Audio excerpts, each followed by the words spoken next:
Most importantly, we have learned how to make every project feel achievable, enjoyable, and ultimately transformative.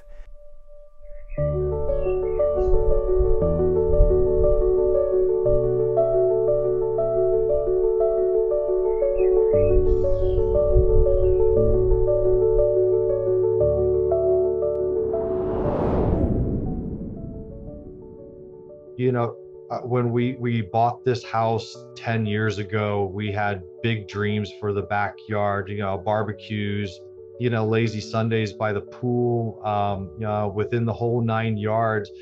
What we had, what we had was this. Hey, Chuck. Hey, what's going on, Micah? How are you? I'm doing awesome, man. How's your life? I can't really complain too much, although I could, but nobody would listen. Well, I would listen to you, but it probably wouldn't take me very far listening, right? Hey, where are you based out of? We're out in Oregon, so it's Okay. it's outside of Portland. It's called Happy Valley, Oregon. Sounds happy. It's a happy place to be. Let's see, you're over in Texas, close to Houston, a little bit outside of Houston, it looks like. Yeah, well, Houston's 2 hours away from Houston, Oh, okay. Houston's pretty big. So Yeah, okay. all the little suburbs have been swallowed up over the last 30, 40 years. Yeah. But the area that I'm in, kind of the northwest side, is called Spring. Okay, sweet. Well, looks like you're surrounded by a lot of beautiful places with pools. At least that's what the satellite shows me. What were you kind of thinking about doing for your space?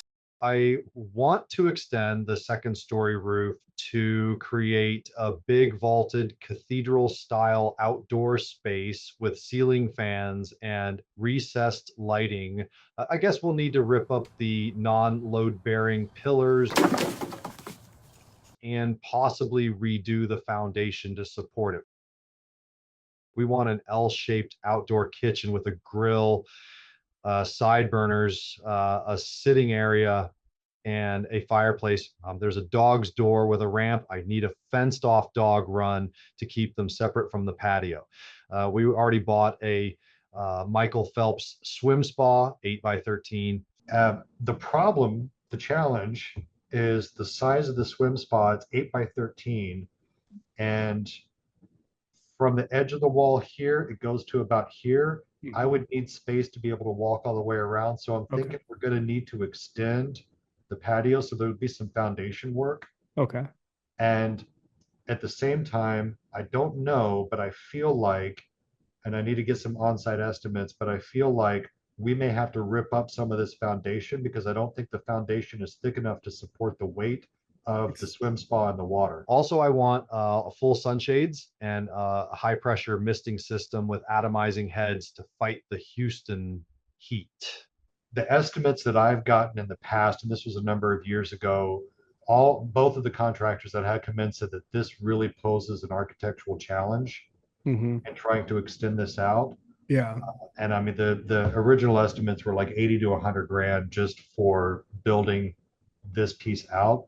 Which, a few years ago, I was like, I don't know, because I don't know if I'm going to stay in the house. I don't know what's going to happen. And their initial estimates were ones that made me kind of pause and think maybe I just need to buy a different house. Oh, sure. But given the market, given everything that's happening, my wife are like, look, we're not moving. We fixed everything else in the house. Yeah. Let's get this the way we want it. Our budget right now, I mean, we're trying to keep it around 150, 160. Our first meeting with Chuck was all about understanding what he really wanted his backyard to look like. But my role wasn't just to listen, it was to guide him and show him other ideas that aligned with his vision. I wanted to share inspirations that would make the construction process not only easier, but more cost efficient too. Because at the end of the day, I want Chuck to get the absolute best value for his investment. My name is Micah Dennis, and I'm your backyard design guy. My passion for creating backyard living spaces runs deeper than just design. It's about changing lives.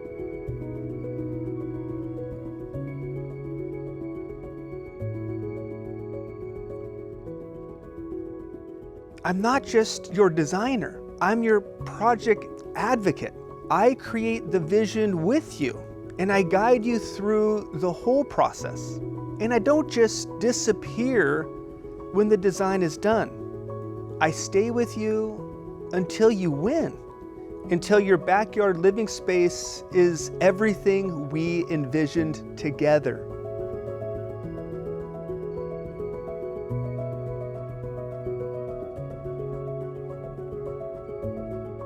Every single project I take on, every visionary design that comes to life, it shows the experience that I've spent more than 3 decades achieving and perfecting.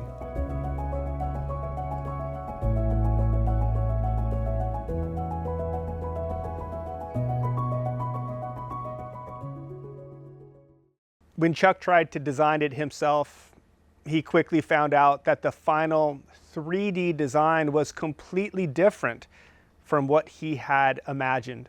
We talked through every challenge and every pain point he'd experienced. He found the whole process awful, as the biggest concern was the weather. That old patio was completely unusable. He even described it as feeling like he was being cremated out there, totally unsuitable for outdoor living. I'm an IT guy, so I like to tinker with stuff. Sure. I took the 2D designs and I pulled it into a 3D program myself and put it out. And what I put together, I mean, was probably Fisher Price quality, right? But at least it gave me a visual idea. I was like, wow, I saw that differently in my head. I don't think I want to do that now. Right. You know, and so I think getting all that worked out first absolutely is going to save us a ton of time and effort and energy. Chuck wants a professional who really understands his craft. He's an IT engineer, so everything needs to be detailed and well studied. And I respect that. That attention to detail is exactly what makes a project successful. The project has big dreams, big challenges, and he's been living in the house for over 10 years. The last 2 or 3 years, he's made major interior renovations and completely changed the whole roof system. His vision begins with reclaiming that brutally hot, neglected patio and transforming it into a true outdoor sanctuary.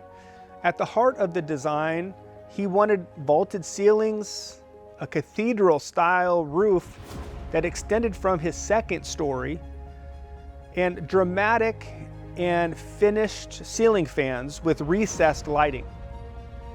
Beneath it, he wanted an L-shaped chef's kitchen, complete with grill, side burner, and built-in functions.